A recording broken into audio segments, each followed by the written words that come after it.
actually saved their photo.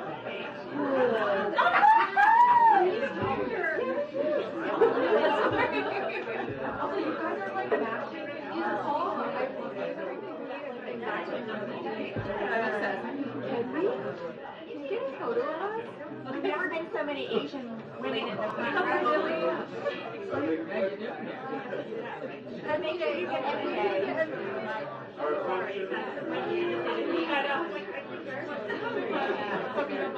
Not at all. Not at all. I'm honored. I'm happy. Oh my God. I looked at that and I'll text you.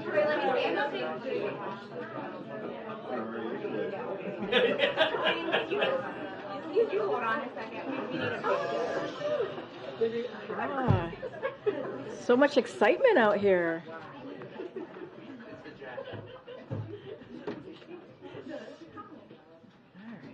All right, class, everybody. Okay, all right, everyone. It is a serious day indeed. So good afternoon. Today, as part of our 10 Days of 10 Drugs series, we're highlighting Januvia, a drug that treats diabetes and that was selected for Medicare price negotiation as part of President Biden's Inflation Reduction Act. Last year, around 885,000 seniors were prescribed Januvia and spent on average up to $500 a month for this life-saving drug. One of those seniors is Stephen from North Carolina, who wrote to the president that he pays over $500 a month for this life-saving medicine. For years, politicians talked about taking on Big Pharma to lower drug prices for seniors. All the while, Big Pharma continued to rake in record profits and spent $400 million on lobbyists to keep prices high for seniors. President Biden and congressional Democrats finally changed that by passing the Inflation Reduction Act without a single Republican vote. As a result, for the first time ever, instead of drug companies charging Americans whatever they want to for saving drugs like Januvia, Medicare will be able to negotiate lowering drug prices for Americans like Stephen. As we announced a short time ago, President Biden will host President Joko Widodo of Indonesia for a bilateral meeting at the White House on Monday, November 13th. During the visit, President Biden will reaffirm the United States' commitment to deepening our nearly 75-year-long partnership between the world's second and third largest democracies. The leaders will explore opportunities to enhance cooperation on the clean energy transition, advance economic prosperity, bolster regional peace and stability, and reinforce our people-to-people ties. The two leaders will also coordinate on efforts to reinforce ASEAN centrality and uphold international law and promote a free and open Indo-Pacific. With that, my colleague from NSC, Admiral John Kirby, is here to give any update that we have on Israel and take any of your foreign policy questions. With that.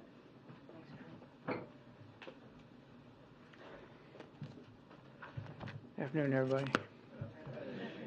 So today obviously marks 1 month here since the horrific Hamas attacks on October 7th. And we all just want to take a moment to acknowledge all the victims of that horrific act of terror. People slaughtered at a music festival, murdered in front of their kids in their home. It's a horrible day. And also it was a day where dozens and dozens of people were taken hostage. Many of them still being held hostage. So we also want to say that our thoughts continue to be with all of them and their families and their loved ones. I can only imagine the anguish that these families are still going through and have now for the past month, and the pain that they're feeling, the strong desire to get that seat filled at the dining room table again. We are going to continue to pursue every possible measure that we can to get those hostages released and to get those folks back with their families where they belong. And again, we continue to keep them in our thoughts and prayers. We're also keeping in our thoughts and prayers this 1 month in the many, many thousands of innocent Palestinians who have been killed in the conflict since October 7th, and the many more who are injured and wounded in the conduct of these operations.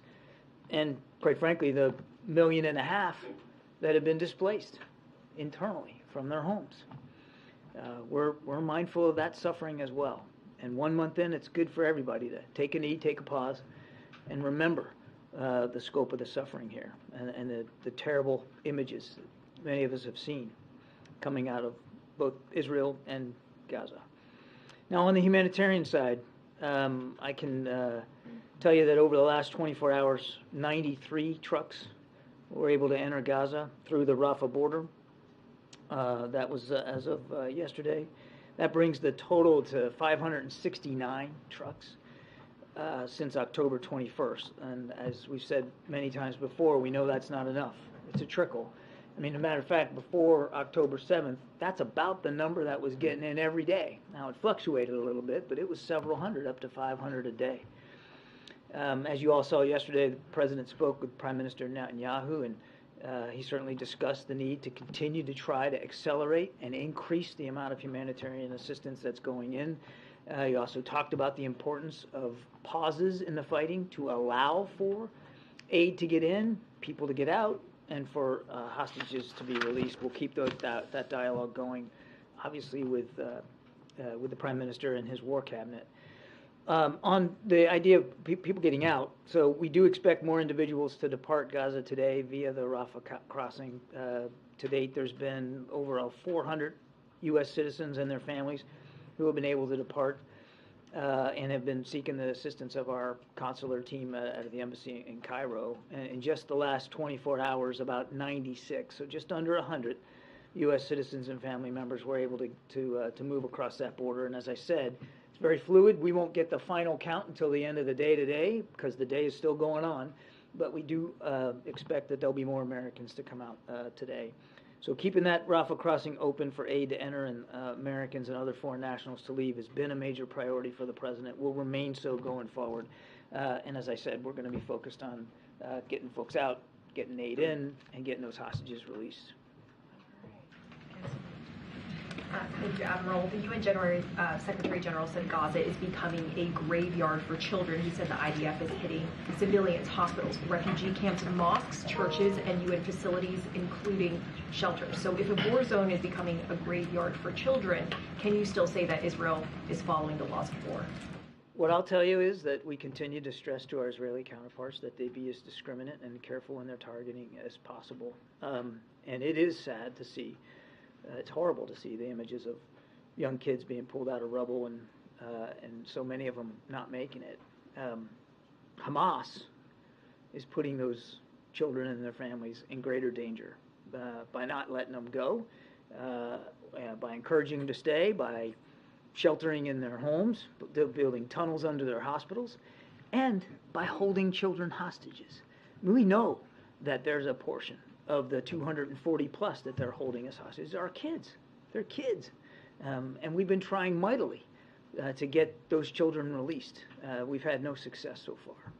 And Israel's Prime Minister told ABC News that Israel will have, quote, overall security responsibility over Gaza for an indefinite period. But the President said that it would be a big mistake for Israel to reoccupy Gaza. So how much daylight is there between what Israel and the U.S. see as the future of Gaza? We're having active discussions with our Israeli counterparts about what post-conflict Gaza ought to look like. The President maintains his position that a reoccupation by Israeli forces is not the right thing to do. We'll let them speak to their intentions, but we are definitely having conversations about what the post-conflict environment ought to look like and what governance in Gaza ought to look like. One thing there's absolutely no daylight on is Hamas can't be part of that equation.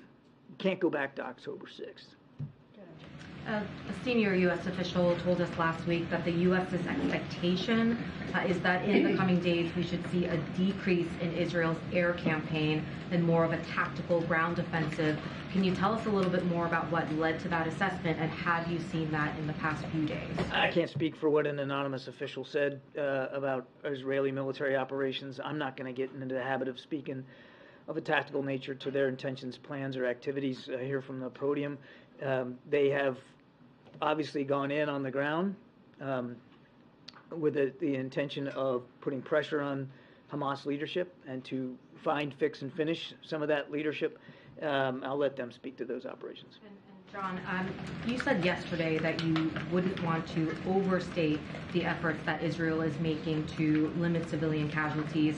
That's a change from a week ago when you said that it was obvious Israel was trying to minimize casualties. Can you just help us understand that shift in the language? No shift. Both can be true. We have seen indications that in certain operational environments that they are making an effort. For instance, let's go back to the ground thing. And again, I don't want to be armchair quarterbacking another military, but they're moving into and onto and into Gaza with smaller units than what a lot of people thought they would do. They thought it was going to be this big, massive formation into North Gaza, and that's not what they've been doing. And when you are on the ground, while the risk to your troops is higher, you can be more discriminate. You can be more careful in your formations and your targeting and what you're going after than you can be from the air. But it's also true that airstrikes continue, and it's also true that civilians keep dying from these airstrikes. Is there any scenario where future aid to Israel would be contingent on how they conduct themselves in terms of minimizing civilian casualties? We've been crystal clear since the very beginning of this conflict that one of the things that separates us from Hamas, who actually did try and intend to kill innocent civilians, is that democracies like the U.S. and Israel observe the law of armed conflict, that we respect civilian life, and we've been clear since the beginning with them that we want to continue to urge them to do that.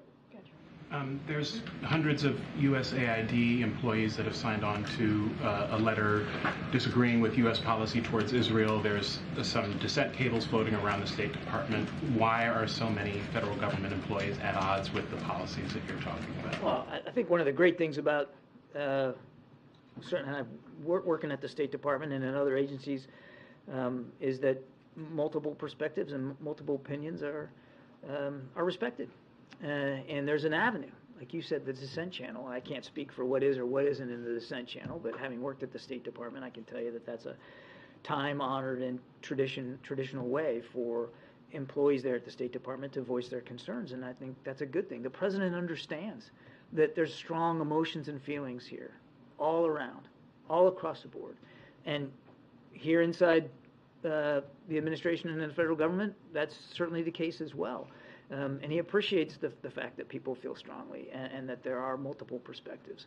And we're going to continue to listen to them, Trevor, both inside and outside the government. We have been engaging with partners and organizations and experts and analysts and people with different perspectives to listen to their concerns, make sure that we understand them as we develop policy. And is the President frustrated at all with his inability to prevail upon his Israeli counterpart to engage in these humanitarian pauses? There have been humanitarian pauses already. There's been some. I mean, one of the ways we were able to get those first few hostages out was a pause in the fighting. And Prime Minister Netanyahu, I believe in an interview last night, also talked about the fact that he has approved certain pauses throughout the country. So there have been, and we are going to continue to work with our Israeli counterparts going forward to make sure that we can continue to do them. But the idea here is, they're localized in terms of geography, they're limited in time and duration, and they're usually for a specific purpose or purposes, getting stuff in, getting people out. And we have every expectation that we'll be able to continue to have those conversations. Just to follow up on what you just said about the Prime Minister's comment about the little pauses. So does the U.S. see that as sort of a satisfactory response to the humanitarian pauses that President Biden has been calling for? He's talking about like an hour here, an hour there. It's in keeping with the conversations that we've been having with our Israeli counterparts about the need for humanitarian pauses in the fighting. I wanted to ask. No, that's okay. I figured. In late October, you had referred to the fact that the administration is not drawing any red lines for Israel. As the death toll for civilians in the Gaza Strip has gone up, I wanted to ensure, is that still the case, that the administration has no red lines at all? That is still the case. Okay, and then also a follow-up. You all have spoken a number of times about a two-state solution, and this is not so tangential to the immediate conflict, but I wanted to understand, coming in, you all have maintained a policy of recognizing Israel's control over the Golan Heights. That was a move that your predecessor made, reversing, U.S. policy after half a century. Is that still the Biden administration's policy, that you have, that you believe that Israel has sovereignty over the Golan Heights?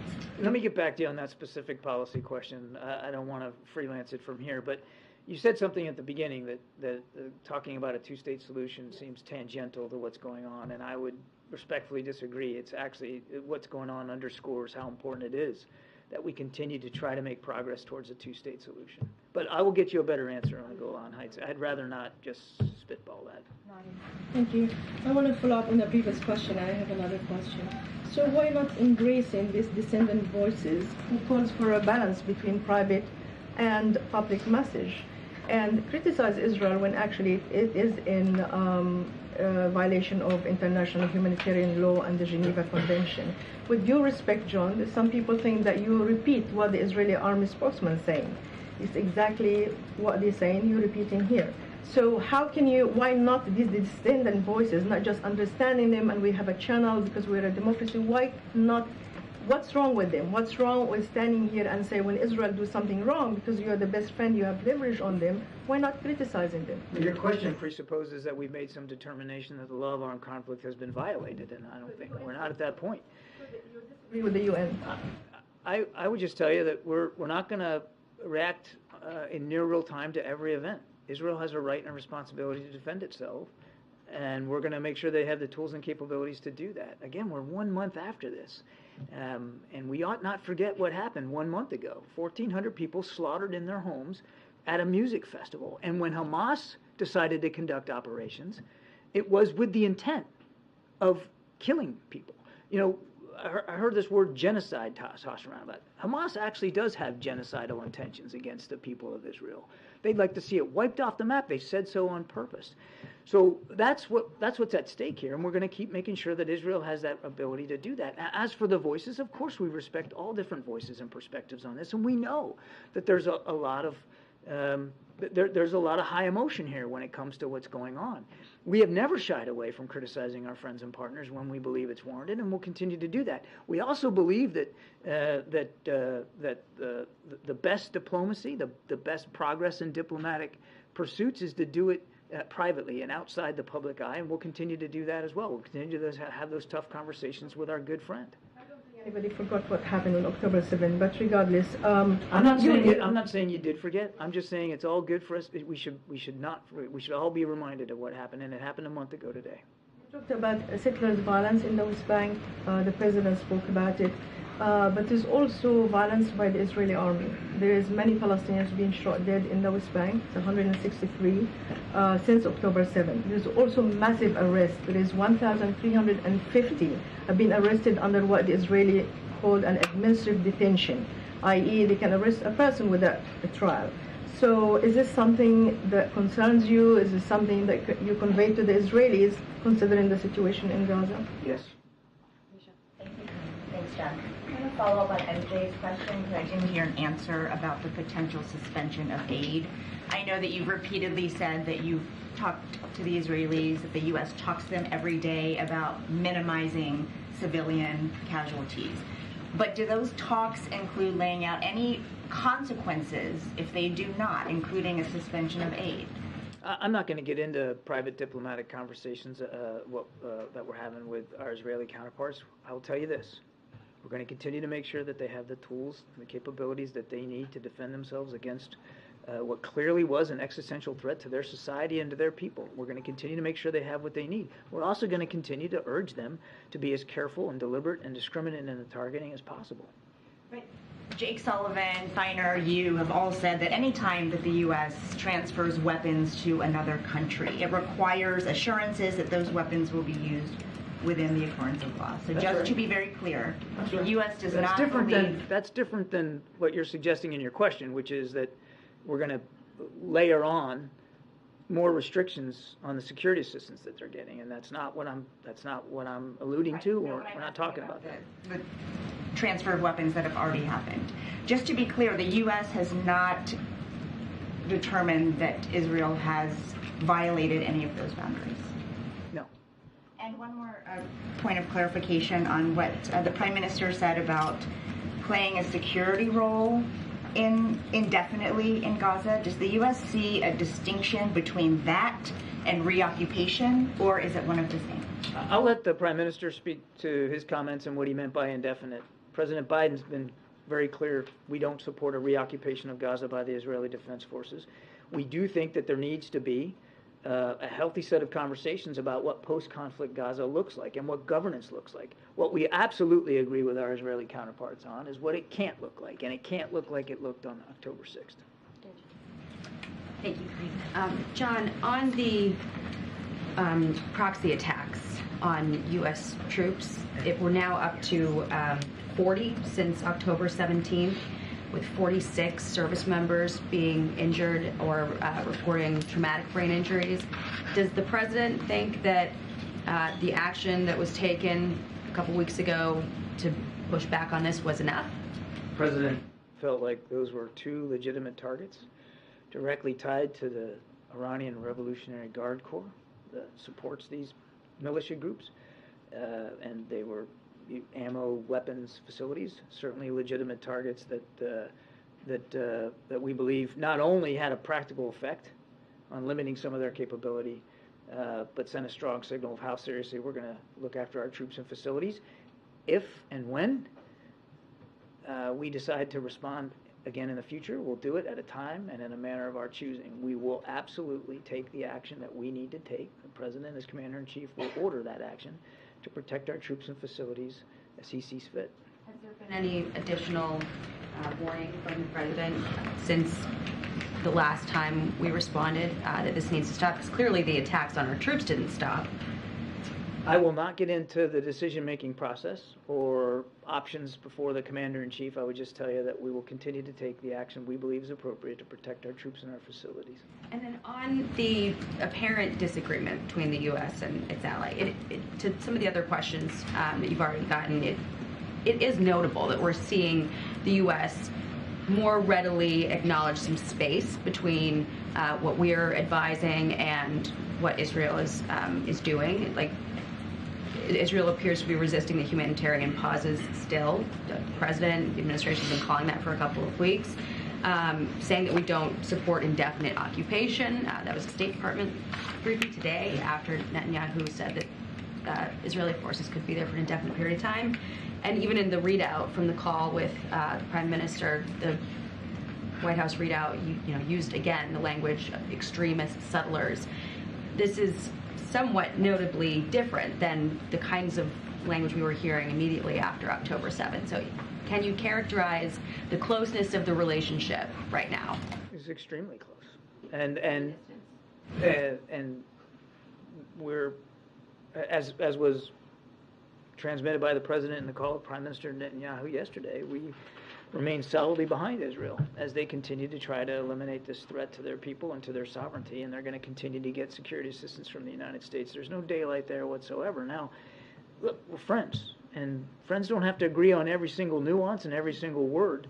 The Prime Minister speaks for a sovereign nation and for a sovereign people, and he should obviously, be queried about the points that he's making, but it doesn't mean that we're somehow backing away from our friend and our ally Israel, the strongest ally we have in the Middle East, or we're backing off our support for what they're trying to do to protect their people. Or Netanyahu in particular, given the Politico reporting from a little while ago that was a point of discussion whether he'd be... I'm not going to get into the confirming those kind of press reports. I would just tell you these are two men that have known each other a long time. And I don't think it's any shock to anybody that on a political spectrum, they're not exactly always in the same place on every issue. But one thing they do agree on is that Israel has a right to exist as a country, and they have a right and a responsibility to defend that country and their citizens against the threat that was posed to them like on October 7th. And in the United States, they will continue to find a true friend that will continue to support their ability to do that. John, we know about the strikes that took place in northeast Syria a matter of weeks ago. Just to be very clear, have there been any additional U.S. strikes against targets as Iranian-backed proxies in Iraq or in Syria beyond those? You mean from the United States? From the United States? No. There have not. So just to be clear, then, there have been at least 17 attacks on bases that house Americans since that last set of strikes. Will you agree that those strikes did not deter these Iranian-backed proxies from continuing their assaults on American bases? I would certainly agree that there have been continued attacks. I would also note that none of them have been effective. and in many cases thwarted before they could pose any kind of a direct challenge.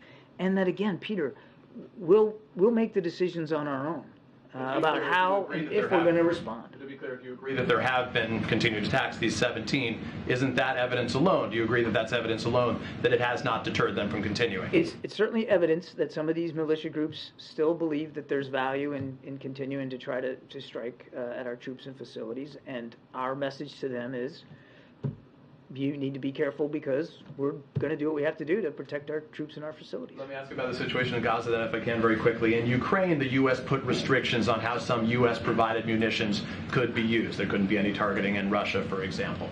Has the U.S. put any restrictions on how Israel can use U.S.-provided munitions in its war with Hamas in Gaza? As is in keeping with U.S. law, we provide security assistance to any foreign nation, including Israel, with the expectation, the full expectation, that those weapons will be used in keeping with the law of armed conflict. That's no different here for Israel than it is for anybody else. And I want to go back to what I said before, but the message of these groups is, don't and stop. These attacks are unacceptable. Then if I can ask just to punctuate the last thought that we were just talking about, to be clear, does the U.S., and they have to be within the laws of war then, is our position on this, armed conflict. All security assistance is governed by the law and governed by a requirement that it be used in keeping with the law of armed conflict. So acknowledging the wide belief and understanding that Hamas has built tunnels underneath a variety of different locations, including hospitals, is the U.S. comfortable in knowing that Israel would or continue to target hospitals in Gaza? I won't speak to specific targets, Peter. I think you can understand why I won't do that. It's not a military operation that we're running or leading. The Israeli Defense Forces are conducting these operations. Okay with the Israelis making their own decision that could include hospitals, right? As I've said before, when you're fighting in urban warfare, you've got to make some tough choices about your targets.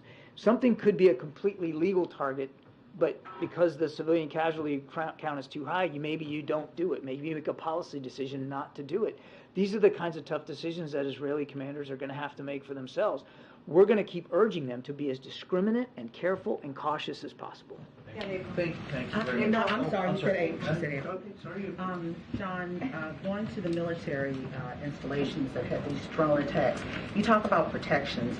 What are the protections that you can tell us about that you're seriously, because for the United States to have military bases attacked and then military personnel injured, is there also a concern that these attacks can spread beyond Syria and Iraq and here and anywhere else in the world?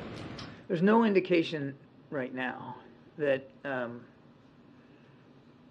that there's specific threats to specific installations throughout the region. That said, we do have a sizable force posture in the Middle East, beyond Iraq and Syria.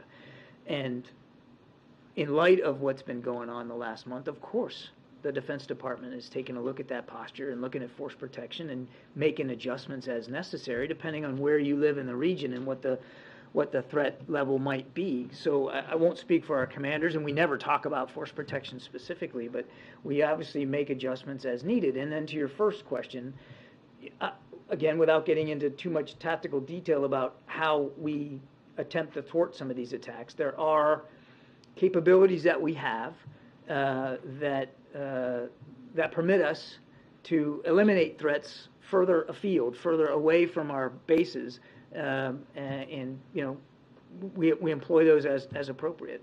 But that doesn't mean, and we've seen in just the recent weeks, that occasionally an attack could get through and get close to a base or even land on a base.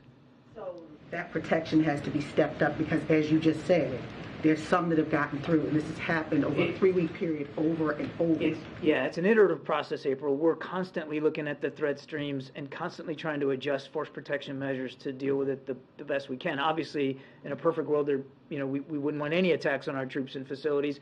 The next near perfect world is that you can eliminate these threats before, what would you say, left of launch, right? Before they're launched. And if you can't do that, then as far away from your people as possible. It's called layered defense, air and missile defense, and the Defense Department is constantly evaluating what that looks like. And Last question on genocide. Let's go to Africa and the Congo.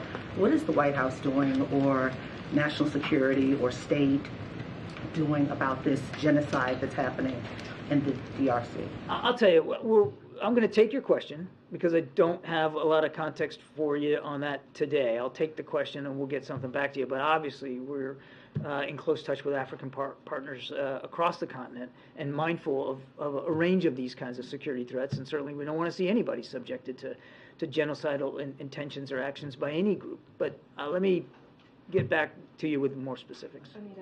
Thank you so much. I have a Russia question and then an East Asia question. Starting with Russia, the U.S. and NATO criticized Russia for pulling out of the CFE. This is the Conventional Arms Treaty. And now the U.S. and NATO are pulling out of the CFE. How do you square that? How do you justify that? And is it the intention of the U.S. and NATO to use that space to expand the footprint of conventional arms, perhaps in Ukraine or elsewhere on the European continent? My goodness, I don't know how we could justify not pulling out of it, and given that the Russians have decided unilaterally to just throw it in the trash heap. I mean, they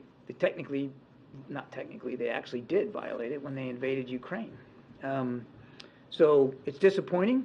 I wish I could say it was surprising, but it's not. And they left the United States and our NATO allies with no choice but to cease our accommodations and compliance with the treaty as well. As for future force posture, I certainly won't talk about that from this podium. We'll do what we need to do to make sure we can meet our Article 5 commitments to our NATO allies, and that could require force posture changes, but I'm not prepared to speak to that today. So on East Asia, is it okay if I ask you East Asia? Yeah, go ahead. All right, sorry. Can you just update us and bring us up to speed on this Biden-Xi meeting, when it's happening, if it's happening, if the military channel has been reopened, and also when President Biden meets with President Widodo, is he going to be bringing up the Israel-Hamas conflict, and in what context? No, and I don't know. Go ahead, John. Thanks a lot, Karine. John, the fact that the Israeli Prime Minister is talking about what the security situation would look like in Gaza right now, would that lead you to believe that this conflict is in the end stages in any way? Again, that would really be up to the Israelis to speak to. This is their operation, so I'm not able to give you a date certain of when things are going to be complete. And Prime Minister Netanyahu has talked about that he foresees potentially lengthy operations here to rid themselves of the threat that Hamas poses. But I think it just makes good sense, no matter how long you think this conflict is going to go on, for people to be thinking about what post-conflict Gaza needs to look like. And it's a prudent, responsible thing to do. The Prime Minister has also said definitively no ceasefire unless there is a return of all hostages. Is that a reasonable position that he's taken? You'll have to talk to the Prime Minister. Again, we're not going to characterize or armchair quarterback everything he's saying. We still believe that a general ceasefire is not appropriate at this time. And by general ceasefire, we're talking about everybody laying down their arms, for an indefinite period of time in the anticipation of peace talks and some sort of negotiated settlement. And we just don't believe that it's the right time for that right now. We do think it is the time to continue to pursue pauses in the fighting of a temporary nature for specific purposes. Good. Thanks, John. Does the U.S. have a better sense of how many Palestinians have died in Gaza? We don't have an exact figure. We don't have the capacity or the capability to provide you an exact figure. We still don't believe that taking the Ministry of Health's numbers at face value is wise, but we can't provide you with an alternative number. We do know that it is in the many, many thousands. I mean, there's no question about that. There have been many thousands killed, and each one is a tragedy, and we grieve and mourn for each one of them. And we want, again, to stress that no civilians should be hurt. These people are victims, too, of the fighting. They're certainly victims of Hamas. The count of 10,000 people over the weekend, would you be confident in that estimation?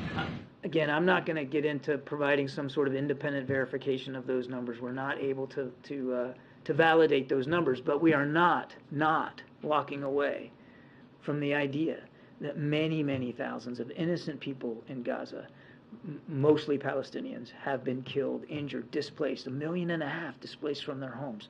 And all of that tragedy weighs heavily on the president and all of us here. And just one more question. My colleagues reported that the president has been briefed on a possible military facility from China and Oman. Are you able to confirm that? I am not able to confirm the veracity of those reports. I would just say that from the beginning of this administration, we came into the office mindful of the fact that the PRC was trying to expand its influence overseas in various ways, militarily, diplomatically, economically, and we have been working hard through diplomatic channels and diplomatic means to address the challenge of that influence that they're trying to expand. Thank you so much. John, you said many thousands of civilians dead. Do you have an estimation of the number of Hamas fighters or officials who have been killed? No. And another one on the president's upcoming international trips or lack of. The president has said he intends to go to Africa this year. Is this still the plan? I don't have any updates on his travel schedule. Brian. I just want to circle around this. I guess April and Jackie and Peter kind of touched on it, but circling around back to that issue, is containment working? Because we've seen large numbers of, we've got, what, 2 aircraft carrier groups, nuclear submarine. It would be counterintuitive for some with us moving all that in to think that we have it contained. But the idea that not letting it spread, do you feel confident that the U.S. military has done that well? Well, we wouldn't associate ourselves with the word containment, but I think what we've been trying to do is send a strong signal, Brian, of deterrence to any other actor in the region, be that a nation state or a terrorist group, that now's not the time to think about widening and escalating, deepening this conflict. That there have been additional attacks on our troops, that there have been additional rocket launches from southern Lebanon into northern Israel, doesn't necessarily mean that the war is widening and that these other actors have decided to go 2 feet in, all in, to help Hamas out. We haven't seen that happen. Now, why? You have to talk to them about their decision-making process, but we do believe we have sent a strong signal about how seriously we take our national security interests in the region. You mentioned a couple of carrier strike groups. Got a Ohio-class submarine now that's in the Central Command area of responsibility. We don't normally talk about submarines that way, but we felt it was important to lay that out there. We've added air and missile defense capabilities to the region, fixed-wing fighter aircraft to the region. I think the president has made it very clear how seriously he takes our interests. And how would you categorize our diplomatic efforts in that region? Secretary Blinken just left from yet another whirlwind tour around the region, second in almost as many weeks, and you know we've got officials going in and out of the region all the time. We're very much focused on that, and now we've got a brand new ambassador to Israel in Jack Lew. And do you feel confident in the efforts that have been put forward? Confident in those efforts that have been put forward with Blinken and going forward? Do you feel confident with what's gone on? We feel confident that we're doing everything we can to support our ally and partner and to make it clear that we're going to protect and defend our interests in the Middle East. All right, a couple more. Go ahead. Can you talk about what metrics, or if the White House does have metrics to determine what Israel is accomplishing? You said you don't know, or you can't. Is it that you don't know, or you can't say how many Hamas leaders have been killed? You know, to what extent Israel has destroyed military capabilities of Hamas? What are the metrics? We can't independently verify some of these numbers going on casualties. We're not on the ground. We don't have. It's not like in Iraq and Afghanistan where we had the facility to measure the impact militarily against the outcomes we were trying to achieve. These are operations being conducted by a sovereign military, the Israeli Defense Forces, and they, and only they, should be speaking to the outcomes, the results that they're having. We're not in a business of analyzing and measuring what they're doing in their operation. These are their operations. Does the White House not then have metrics to determine what? We are not measuring analyzing, independently assessing. These are Israeli Defense Force operations. It's no, not that, I don't want to make too much of the comparison, but we don't do that for Ukraine either. We're not every day measuring, analyzing, assessing everything that Ukraine is or is not doing on the battlefield. Do we have a sense? Yes. But we let the Ukrainian military speak for what they're doing.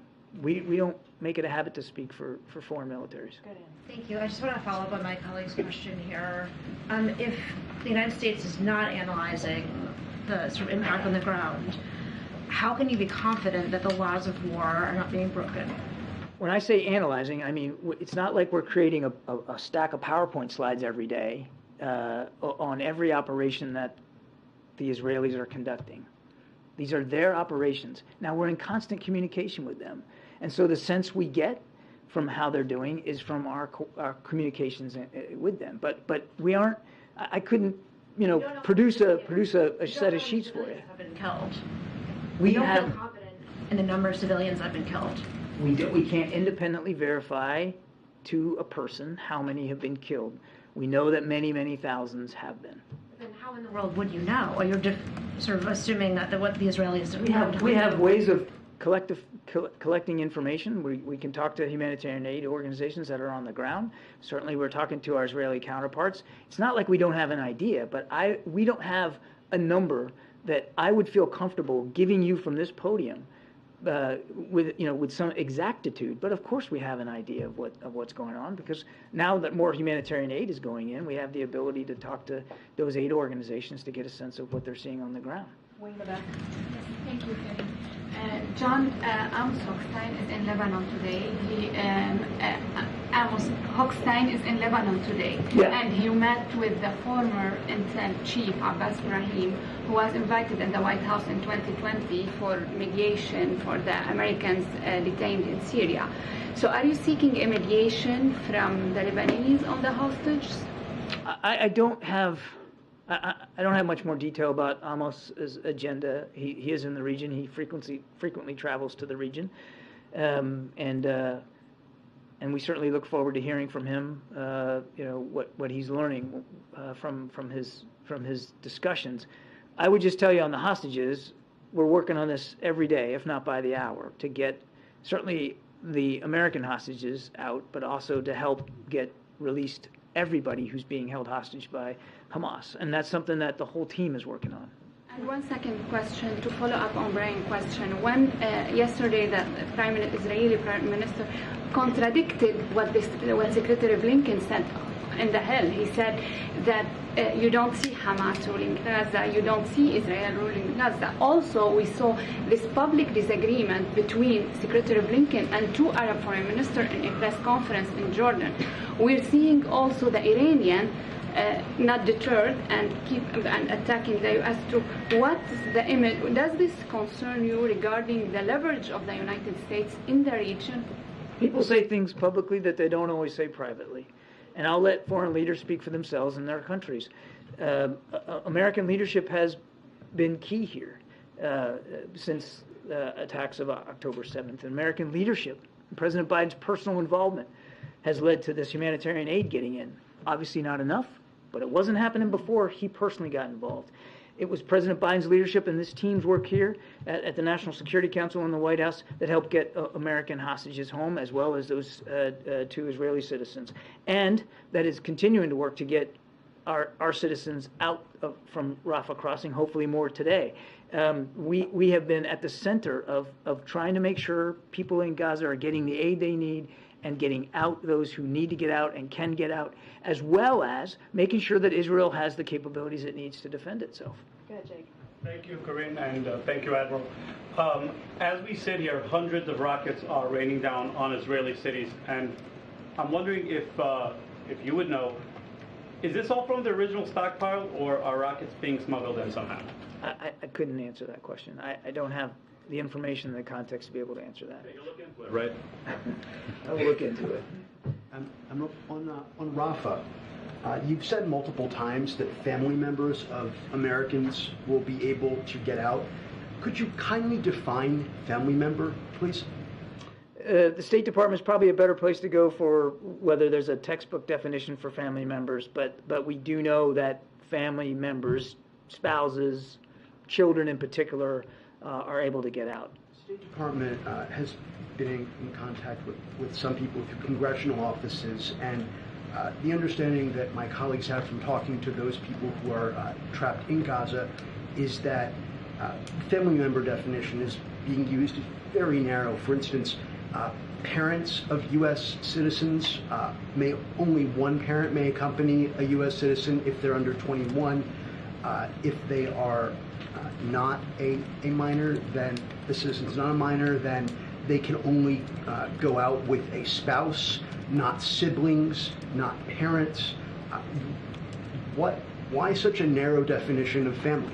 I have to refer you to the State Department. They're the ones that are handling the list of people that are qualified to get out and making sure that they're keeping them informed. So on the Iranian proxies, why isn't the president's message of don't getting through that?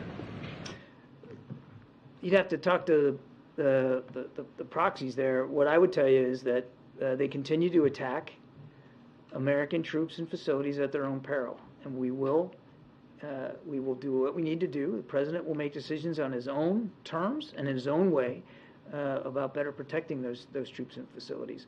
That they continue to do this at their own peril. So I want to get your take on this. Backing out a little bit, does the president see the new axis of evil, Russia, Iran, and China? The president's not slapping bumper stickers on axes of evil. What he's concerned about is making sure that we can protect and defend our national security interests around the world. And that includes in the Indo-Pacific. And I don't want to, Karine will kill me if I stand up here and talk much longer, but I mean, you and I could have an hour-long discussion about the things that this president has done to shore up alliances and partnerships all over the world to look after our national security interests. But we're not slapping bumper stickers on countries. We know that Russia presents an acute threat, certainly on the European continent. We know that China represents a strategic competitor challenge in the Indo-Pacific and around the world. And we certainly are not blind to what Iran's doing, supporting Putin's war in Ukraine and supporting these terrorist groups throughout the Middle East. Thank you. Appreciate That wasn't too long, was it? Thank you. See you guys. Thanks, Admiral. Appreciate it. All right, so me. Thank you, Karine. Leader McConnell said moments ago that he spoke with President Biden yesterday and told the president that the National Security Supplemental has to have what he called a credible border solution to be able to pass the Senate. First of all, does the White House have any readout of that conversation? So I don't have a readout of that conversation, as you know, the president having been vice president and, of course, a senator for 36 years. He has many relationships with folks in Congress, just don't have anything to read out. He has a very close working relationship, obviously, with Leader McConnell. What I will say is I know that, and as you all have reported, the Senate Republicans did push forward a border security legislation. We certainly think that if they are going to be serious, then they should have a serious conversation with us about it. It is not something that we see it as that particular legislation they put forward as being all that serious. And we have been very clear. There's a reason why the president included a supplemental that had border security, right? And if they want to have that conversation, we would love to have that conversation on how we can move forward in a real way, or they should just support what the president put forward. And so we just don't see anything in their proposal about creating, for example, an earned path to citizenship for Dreamers and others. There are things that are fundamentally missing, and we want to have a serious conversation, but we need to see something a lot more serious than what they put forward. Right. So obviously the White House doesn't like that specific proposal yesterday, but is the White House open to any sort of policy changes as it relates to the border in conjunction with the supplemental? Are you only entertaining negotiations on the funding side of border issues? So look, as it relates to the border, you've heard us say time and time again, our immigration system is broken. It's been broken for some time now, for decades. And Congress, they have the power to change that. They have the power to put forth a comprehensive piece of legislation, like the president did on his first day in this administration, putting forth a comprehensive immigration legislation. And so they can address it. Only they can do that. And so, look, we want to have a serious conversation. We want to be able to talk to Republicans and see how we move forward in a real way. But, we believe that if Congress is serious, they should fund what the president put forward, and that's how we believe should be moved forward. How we should move forward on this. But they're not serious. What we saw from Senate Republicans is not a serious piece of legislation to move forward. Sort of serious policy conversation possible in the next 2 or so weeks? I mean, look, I'm not going to negotiate from the podium here, but what I can say is that the president took this very seriously when it comes to a broken immigration system, put forth a comprehensive piece of legislation to deal with this. He obviously included this in his emergency supplemental border security, and we're asking Congress to fund that if they are going to be very serious as it relates to policy changes. Look, the president already put forth what he believes how to move forward in fixing a broken immigration system, a system that has been broken under a Democratic president and also a Republican president. Thanks, Karine.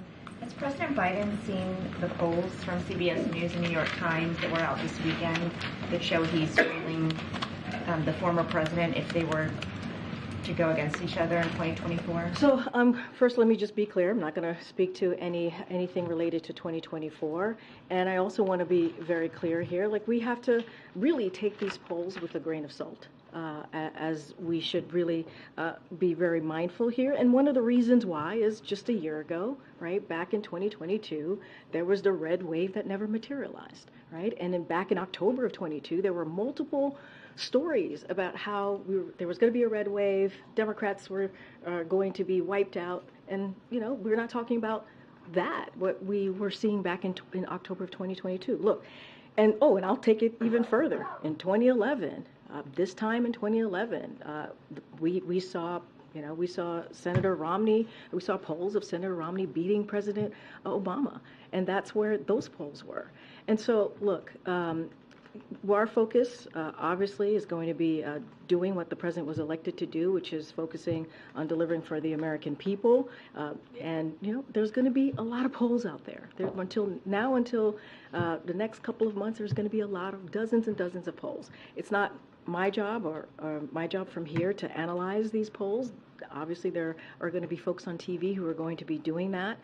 It's a whole cottage industry out there when it comes to polling. So just not going to get into it.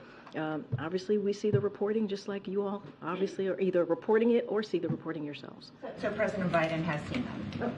Obviously, we've all here at the White House has seen the polling. I'm just saying that we have to take them as a general rule. We should take these polling with a grain of salt.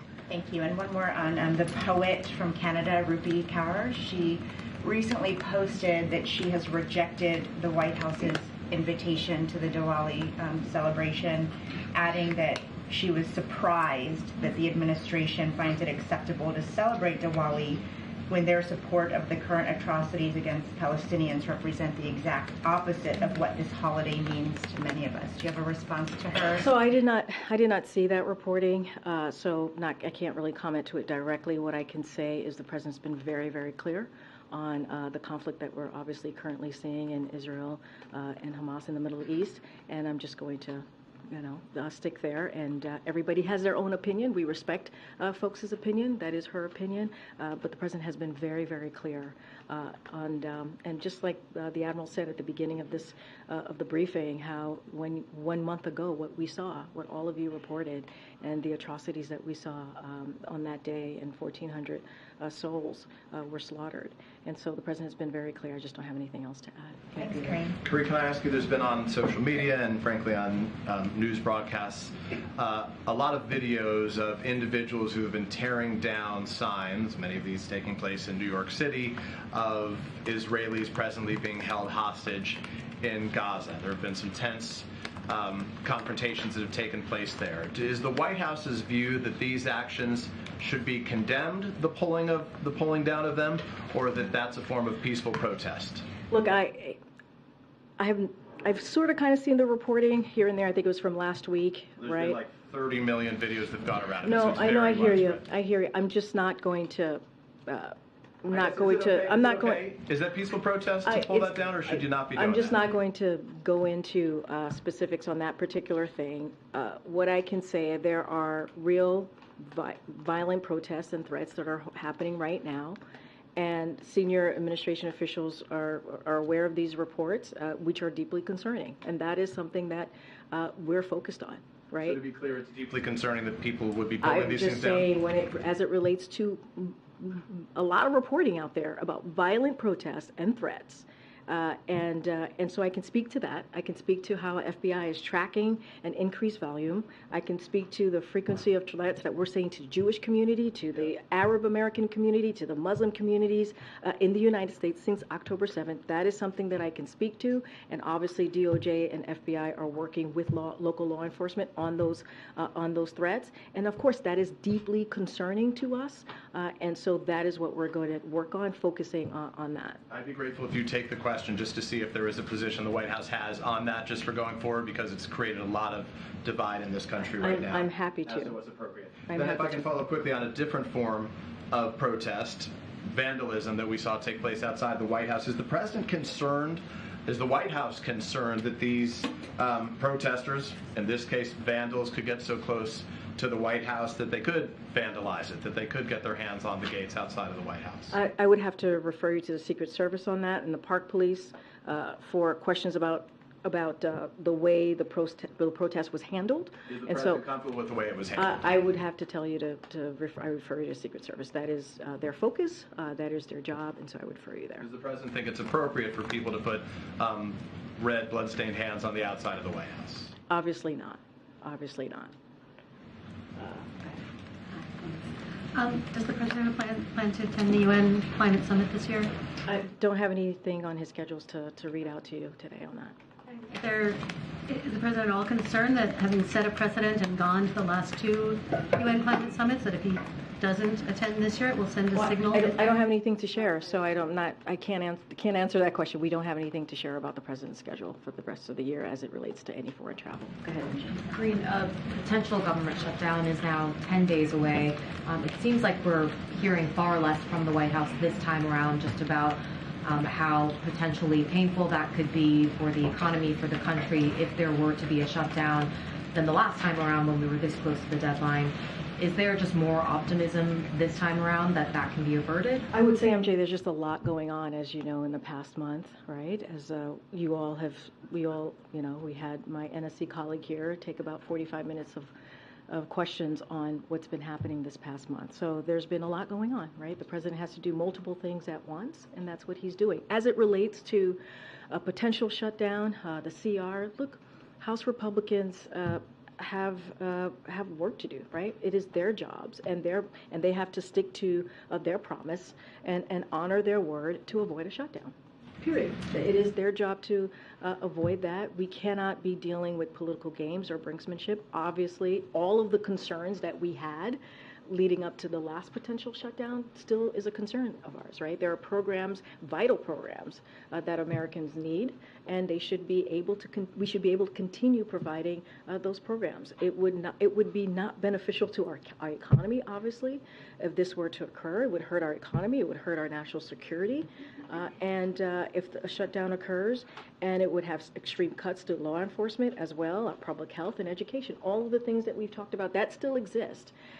And so Republicans in the House have a job to do, and they need to get the job done on behalf of the American people. That has not changed. Is there a little more optimism this time around? I mean, I'm not going to get into the level of optimism. Obviously, the president is an optimistic person, right? You've heard him say that many times, but we believe it is their job to get this done. That has not changed. House Republicans have to get this done. This is a job that Congress needs to do. There are vital programs, as I just listed out to you, that need to be funded and continue to get funded, that Americans need, American families need, and it would be detrimental to them if there was a shutdown. And we should not be a week away from this, I know it's 2 weeks away, but we should not be looking at this a week from now, or 10 days from now, and be talking about a potential shutdown. This is something that they should get done. And anything you could say about how the White House has been getting to know the new speaker? So don't have anything new to share. As you know, we've talked about, we've laid out some readouts about their initial conversation when he became speaker. I just don't have anything else to share beyond that. We obviously been I can say that OMB Director and the Office of Alleged Affairs have been in close contact with senior leadership, obviously in Congress, including his office, about the importance of getting the two supplemental emergency funding done, which is obviously the national security and also domestic part of it as well, the importance for getting that done for the American people, and also making sure that they avoid a shutdown. Those conversations have been going on as it relates to the supplemental funding for the past several weeks, as it relates to funding the government. That's been conversations that we've had for months now. Okay, Karen. Thanks, Karine. On the supplemental funding, the administration's putting some new pressure on Congress to immediately approve $11.8 billion in direct budget support for Ukraine. There was a letter sent from the Secretaries of State, Treasury, Defense, and the USAID administrator. Why separate out that $11.8 billion for Ukraine from the overall Ukraine funding request? Why push for that specifically like this? So look, I don't want to get into certainly legislative negotiations. I'm just going to be very careful from here. But we've been very clear. There's a lot at stake, as I was just telling MJ. And Congress, we believe that Congress must pass the emergency national security and domestic needs, both of them. And that is something that we both very much stand strongly behind. I'm just not going to get into the specifics of the negotiations that are happening as it relates to the supplemental funding. Would there be any opening of a door to working with congressional leaders of like breaking up certain things that the administration would prioritize of that $106 billion more than others, like taking something like this and saying, get this done more quickly? I'm just not going to get into any negotiations from here. What I will continue to say is that both the national security, supplementals for national security and domestic, there's a lot at stake. We need to get that done. We've been very, very clear about that. I'm just not going to get into specifics from here. Let me call on somebody else. Colleen, do you have? Okay. Oh, sorry. Yeah. No, yeah. I don't know if you had a question. Oh, sorry. I was like, sorry. We wondered. Embarrassing. I got a question. Hi. Hi. Behind you afterwards. Can you provide a readout, Ambassador Jack Lew, who was confirmed last week, can you provide a readout? Has he arrived in Israel? What his first few days have been like on the job? That's a good question. I have not talked to NSC or the State Department about his last couple of days. Happy to check in with them to see what his last couple of days have been like. But obviously, there's a lot going on in the region, and so he's been certainly very focused on what's going on, the negotiations on the ground, the conversation, the diplomatic conversations, certainly with the counterparts on the grounds. But I don't have anything specific on what his day by day has looked like. Someone asked about the immigration proposals, whether you were willing to negotiate on policy or funding. It sounded to me like you were saying funding. Is that accurate? Well, what I'm saying is that in our national security, right, supplemental, which is emergency funding, there's border security there. We think they should fund it. We think they should pass that. So if they are serious about moving forward in dealing with a broken immigration system, what's going on at the border, then they should certainly support that. That's what I'm saying. Okay, right behind you. You're willing to negotiate one of the proposals that came from Senate Republicans. No, I was very clear. We don't think that's very serious. We don't think that's serious at all. No, we do not. What we're very clear about is, look, on day one of his administration, the president put forward a comprehensive immigration proposal, And so we're happy to have conversations as it relates to what the president put forward, but what we saw from Senate Republicans is not serious. Okay, right behind you. Yeah, Karine, are y'all aware of or concerned about these voting machine problems that have been reported in Northampton, Pennsylvania? I don't have anything for you on that. Obviously, we've been very clear about the importance of, and I want to be careful because obviously this is an upcoming election, but we've been very clear about the importance of people having their right to vote and the freedom to vote, obviously, and so I'm just going to leave that there. Trying to call people I haven't called yet. Go ahead, sir. Go ahead. So on the previous question about the letter by Secretary Blinken and Austin and Yellen. Does that mean that you are concerned that this, might be this economic aid for Ukraine might be in question, might be doubtful? And the letter states that basically that if the Ukraine doesn't get this aid, it will lose. It won't be able to defend itself. Is that the stakes in your? Well, we've been very clear the importance of Ukraine getting that funding. We've been very clear about the importance of the brave people of Ukraine who have been fighting this war, this aggression from Russia. Coming up on 2 years now. And how they need our assistance, how they need to make sure that they're continuing to get that security assistance from the U.S. and not just us, from our allies and partners too across the globe, right? Which is something that it's been more than 50 countries that the president has been able to bring together to support the needs of Ukraine. And so that needs to continue.